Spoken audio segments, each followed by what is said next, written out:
Guys, what's going on? I hope you guys are well. I hope you guys are staying safe. I hope everything's good wherever you are. Guys, there's been there's been Oscar De La Hoya has made some comments. Guys, smash the like button on this video and also leave a comment, guys, because a lot of you aren't leaving comments, and that also helps the algorithm. So don't just leave a comment as well. So it helps the algorithm. So I know what you guys make of. I know that you guys are there and I know you guys are commenting, but Oscar De La Hoya has made some remarks, and he's basically said that Canelo Alvarez needs to sack Eddy Reynoso if he's going to beat Bivol. He says he needs a new coach. He needs a new coach and he needs something different if he's going to beat Dimitri Bivol. He goes, Canelo's too flat-footed to beat Dimitri Bivol. These are remarkable claims. These are remarkable claims by Oscar De La Hoya. I think that a lot of people, Eddy Reynoso has come under a lot of criticism of late. A lot of people questioning style. A lot of people questioning him as a trainer. A lot of people saying, well, a lot of fighters have left him. You know, he's not a great trainer. He's just occupied a great fighter, which has resulted in him having a great career. But really, he's not a great trainer. I always respect a trainer that's built somebody from scratch. Reynoso and his dad have built Canelo from the ground up. They've built him from the ground up, and that's very not easy to do. And whether it was Eddie or whether it was his father, is it Chepo? I think, is that his name, Chepo? I don't know what his name is, but his father, who people say had a lot to do with Canelo's career early on. But whichever way you look at it, both of those guys have done a lot for Canelo. Even Eddie's done a lot. And if you look at a lot of Canelo's recent success has come with Eddie. And all of a sudden now people are starting to question Eddie and starting to say, is he the right man? And Oscar De La Hoya is saying that he needs to sack him in order to get back to winning ways against someone like Bivol. He goes that Reynoso's style is of such that he was not going to be able to overcome the challenge of Bivol. Personally, I don't care who trains Canelo. Here's the thing. At the end of the day, here's the thing, right? Canelo Alvarez fights in a certain way. If he goes to a new trainer, no one's going to be able to change Canelo. No one's going to be able to change Canelo in order to become more fleet-footed, right? In my opinion, the game plan was non-existent. I think if you're going to punish Reynoso in the sense that you're punishing him because there was no game plan, there was nothing there. There was just a guy walking forward trying to knock out Dimitri Bivol. But when that didn't work, when the roughing up tactics didn't work, when he couldn't get, rough Bivol up and tire him like he was with the other guys, there wasn't a plan B. There was nothing there. Canelo, for me, needs to get back to sharp counterpunching. A lot of you are saying, well, Canelo Alvarez can't box with Bivol from the center of the ring because Bivol's too tall. He's got too many physical advantages. What I'm just saying is that Canelo needs to let his hands go more. He needs to come in lighter and he needs to be sharp and fast and throw punches in bunches. That's the only way he's going to beat Bivol, is by outworking him.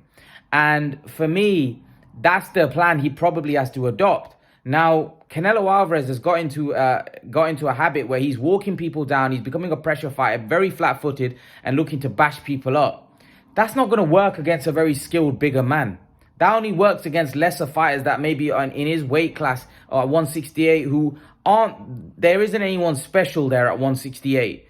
These guys at 175 are really, really good. Canelo needs to get back to boxing in a way where he's boxing like a smaller man, not boxing like a big man.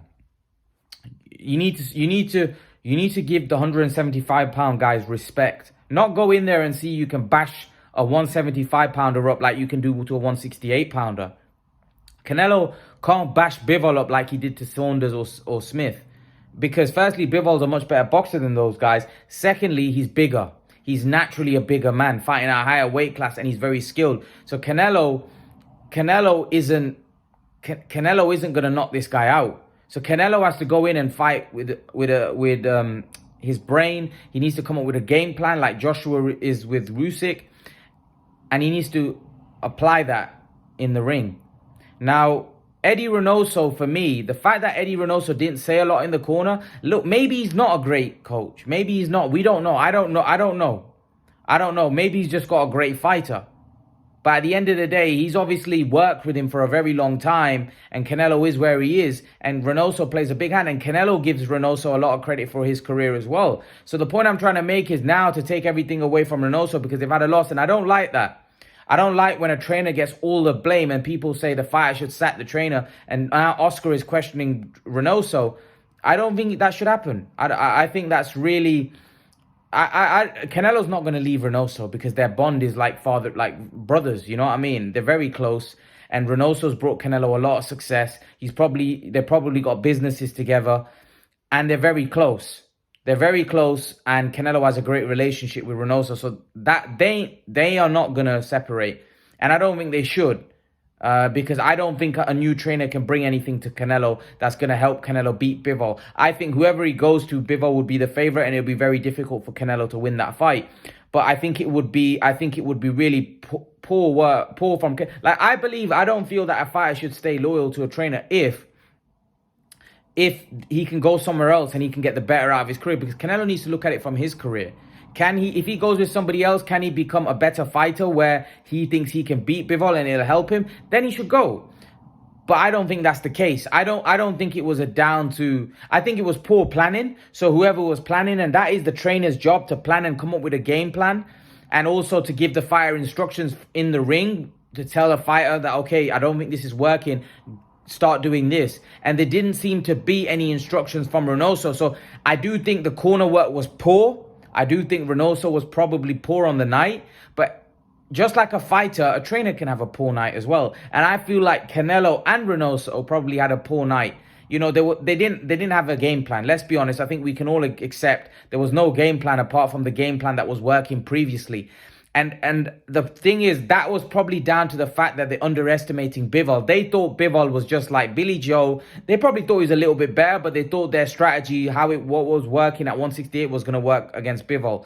But it didn't. Bivol was much better. He was a lot better than what Canelo thought. He surprised Canelo. So Canelo needs to really go back to do what he used to do when he fought Danny Jacobs and those guys, and he needs to become a volume. He needs to throw more punches. He needs to come lighter and not fight like the bigger man. He needs to fight like the smaller guy. Look to be the faster guy. Look to throw punches in bunches. That's how Canelo's gonna win. He has to be more active. Otherwise, I don't think he's got any chance in this fight. I think Bivol will beat him again.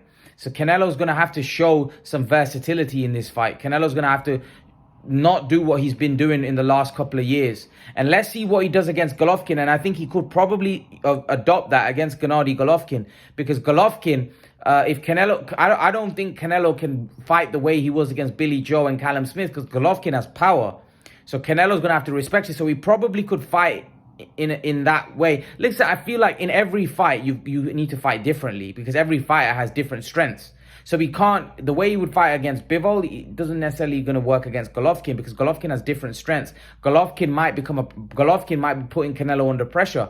Bivol at times was coming forward, was boxing on the back foot. Bivol was doing everything. Golovkin is going to be coming forward.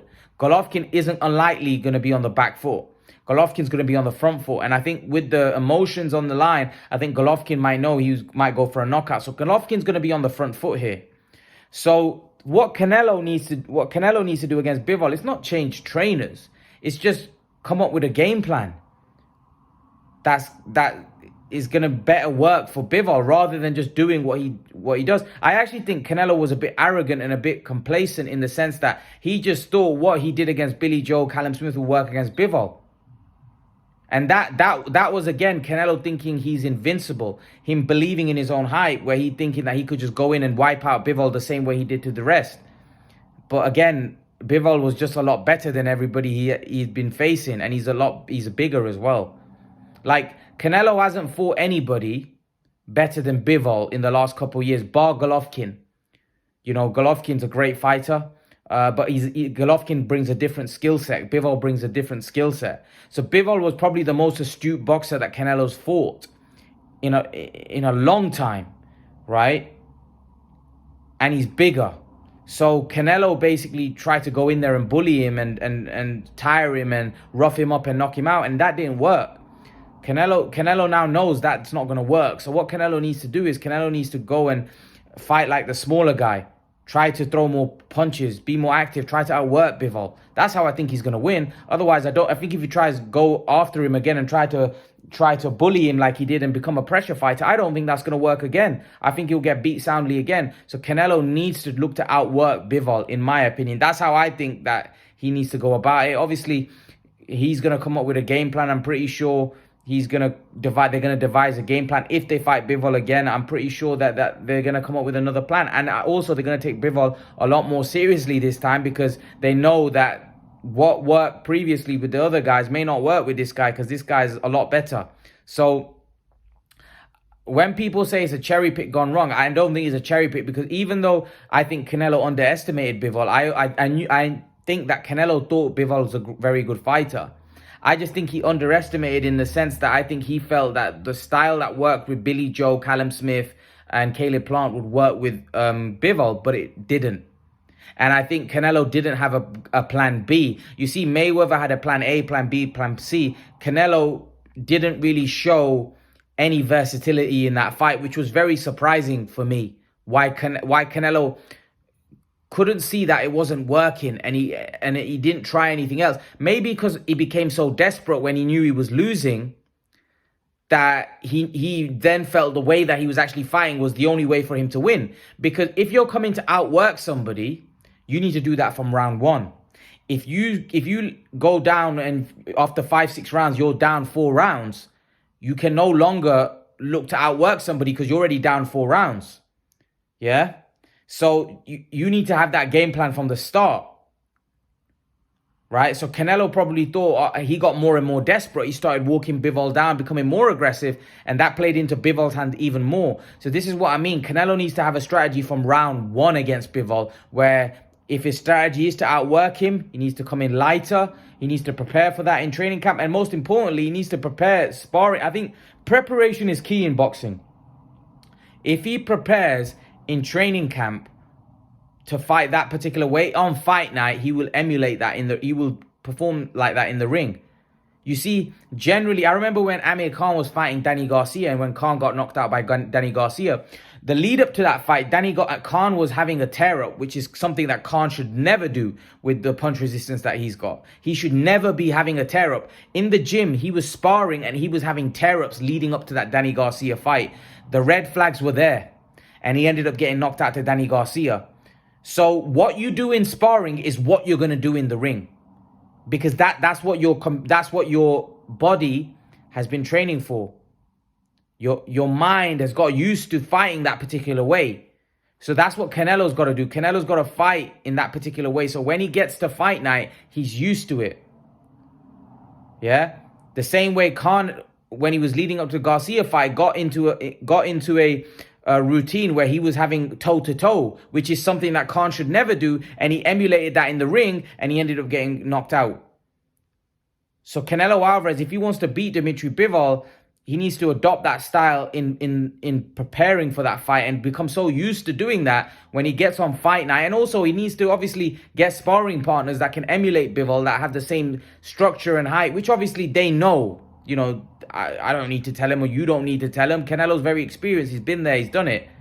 But that's what I think Canelo's going to have to do if he's going to beat Dimitri Bivol. Everything is going to have to be perfect. The sparring, the preparation, everything is going to have to be to a T.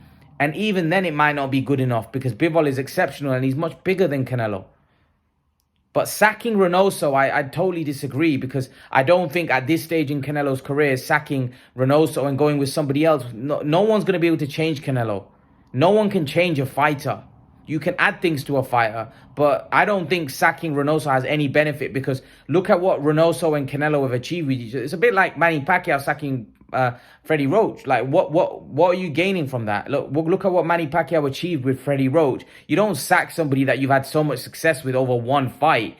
You know, Canelo's also got to take blame for it. Reynoso's got to take blame for his poor corner work, in my opinion. But at the same time, you don't sack Reynoso, who's had a lot of success with Canelo. He's done too much. They've done too much together as a pairing for me to say that I think Canelo should sack him. I think Oscar De La Hoya, maybe he doesn't get on with Reynoso, so he's rubbing it in. I don't know what his purpose was behind that comment, but I don't think he should sack Reynoso at all. But that's my take. Leave your thoughts in the comment section below, and I'll see you guys in the next video. Peace.